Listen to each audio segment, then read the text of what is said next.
So this man called an airline office and reported a terrorist attack planned for one of the flights leaving tomorrow. The officer didn't understand what he meant at first, so she began asking more questions. But just then, one of the terrorists found him and strangled him to the point of death. She continued speaking, but the man didn't respond. She immediately knew something was wrong. As she was about to go report what the man told her to her boss, someone suddenly raised a false fire alarm. The entire building fell into chaos. In the confusion, a woman tapped the officer from behind and walked away immediately. She didn't know who it was, and before she could give a report, she felt dizzy and died. The terrorist successfully made it onto the plane with an unknown identity. Surprisingly, the pilot was also a terrorist, and the two of them planned to flee to a faraway country after blowing up the plane, hoping to avoid being recognized.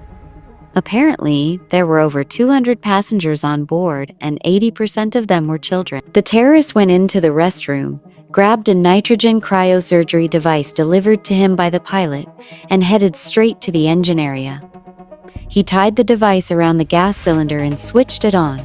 It froze the cylinder within seconds, causing one side of the plane to explode. Everyone began panicking. Excessive wind blasted into the aircraft. Some of the kids started passing out. Within 10 minutes, the plane crashed.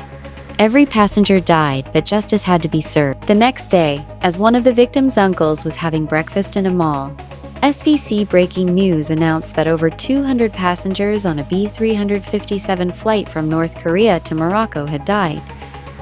He was shocked, pained, and devastated. He went home in tears. After 7 hours of non-stop crying and heartbreak, he started watching the videos his nephew had sent him. In one of the clips, he noticed the terrorist sitting right behind his nephew, though at the time he had no idea that the man behind him would crash the plane.